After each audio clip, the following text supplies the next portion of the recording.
Salam untuk kita semuanya, berjumpa lagi dengan saya di channel Aritela Tutorial, tempat kita untuk berbagi informasi seputar informasi pendidikan dan informasi guru, serta informasi honorer dan informasi lain yang ada hubungannya dengan dunia pendidikan dan guru dan dunia honorer atau informasi yang relevan. Pada pertemuan ini, saya menyapa seluruh Bapak Ibu honorer setanah air yang selalu setia melaksanakan tugas tanpa mengenal lelah dalam melaksanakan kegiatan pelayanan publik di instansi pemerintah pusat, demikian dengan instansi pemerintah daerah. Saya yakin bahwa semua Bapak Ibu selalu semangat dan selalu dalam keadaan sehat walafiat.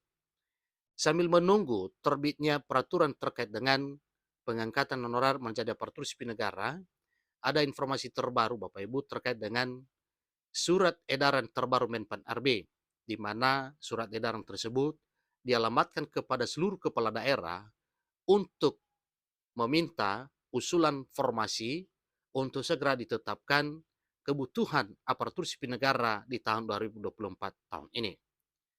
Informasi terbarunya, ada 6 instruksi Menteri Penanggulangan Aparatur Negara dan Reformasi Birokrasi. Dalam hal ini, instruksi Menpan RB kepada kepala daerah. Dijelaskan dengan tegas bahwa poin 3 dan 4 harus dikawal seluruh honorer.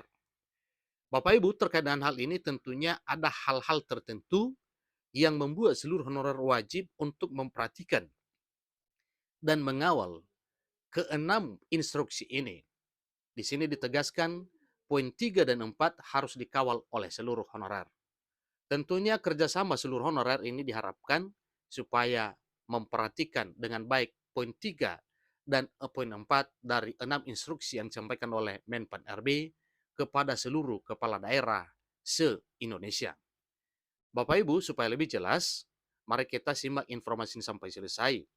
Dan bagi Bapak Ibu yang sedang menonton, demikian dan Bapak Ibu yang mungkin baru menemukan informasi melalui channel ini, dukung channel ini dengan cara like dan subscribe, share, dan komen, serta nyalakan tombol notifikasinya, supaya semua informasi yang disalurkan melalui channel ini selalu update di layar Bapak Ibu. Tanpa basa-basi lagi, langsung pada informasinya. JPNN.com Jakarta memuat satu informasi penting terkait dengan rekrutmen calon aparatur sipil negara atau CASN tahun ini kembali akan digelar. Pengadaan CPNS dan P3K 2024 pun sudah dilaporkan oleh Menteri Penanggulangan Aparatur Negara dan Reformasi Birokrasi, dalam hal ini Menpan RB Abdullah Azwar Anas, kepada Presiden Joko Widodo pada Desember 2023 bulan yang lalu. Bersamaan dengan itu pula, Menteri Pan-RB Abdullah Azwar Anas melayangkan surat edaran kepada kepala daerah maupun pimpinan instansi pusat selaku pejabat pembina kepegawaian atau PPK.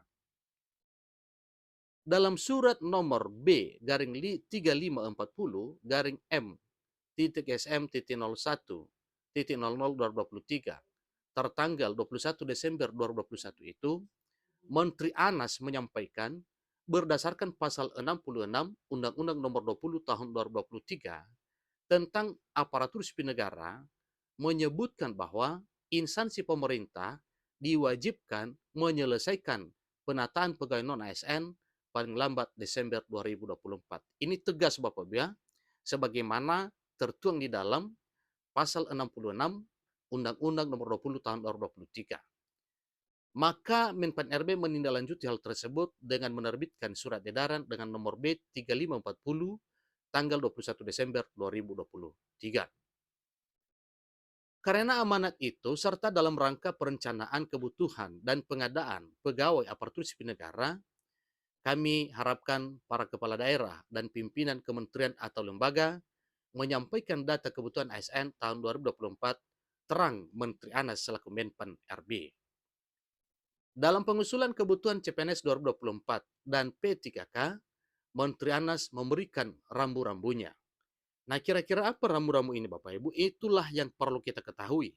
Sebagaimana disampaikan dari awal bahwa poin 3 dan 4 wajib dikawal oleh seluruh honorer. Mari kita ikuti apa kira-kira rambu-rambu tersebut. Adapun 6 instruksi Menteri Pan RB ini adalah pertama, Pengadaan ASN pada tahun 2024 terdiri dari: pertama, P3K khusus bagi pelamar non-ASN dan CPNS bagi pelamar umum. Kedua, ketentuan pejabat sebagaimana dimaksud pada angka 1 dibuka untuk jabatan fungsional dan jabatan pelaksana sesuai ketentuan peraturan perundang-undangan. Nah, poin ketiga Bapak Ibu, ini wajib dikawal oleh Bapak Ibu honorer. Poin 3 dan 4. Yang ketiga berbunyi demikian. Memperhatikan kondisi pegawai non-ASN saat ini, akan dipertimbangkan jabatan pelaksana untuk P3K dengan persyaratan jenjang pendidikan paling rendah sekolah dasar. Nah, di sini Bapak Ibu tercover ya, tercover honorer sekolah dasar. Ya, tegas pada poin ketiga. Memperhatikan kondisi pegawai non-ASN saat ini akan dipertimbangkan dalam jabatan pelaksana untuk P3K dengan persyaratan jenjang pendidikan paling rendah sekolah dasar atau SD, sederajat dalam pengadaan ASN sebagaimana dimaksud angka 1 huruf A. Cukup luar biasa bahwa di tahun 2024 tahun ini, honorer yang berijazah SD sekalipun juga tertampung dan diakomodir menjadi ASN P3K. Kemudian, poin 4 yang harus dikawal juga oleh seluruh honorer. Instansi pemerintah diharapkan untuk mengusulkan kebutuhan ASN dengan wajib memprioritaskan penataan pegawai non-ASN atau honorer. Yang kelima, merujuk penjelasan sebagaimana angka 1 sampai dengan angka 4. Diharapkan bahwa P3K untuk menyampaikan jumlah kebutuhan CPNS dan P3K tahun 2024 dengan melampirkan surat usulan dan surat pernyataan tanggung jawab mutlak atau SPTJM sesuai dengan format terlampir pada aplikasi informasi paling lambat 31 Januari 2024. Nah, ini dekat waktunya Bapak Ibu.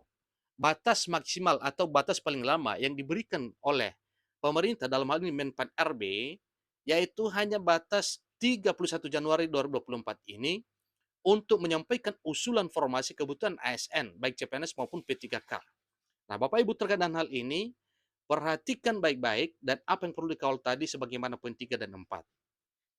Yang keenam, jumlah kebutuhan yang disampaikan pada angka 5 akan menjadi pertimbangan dalam penetapan jumlah kebutuhan ASN tahun 2024.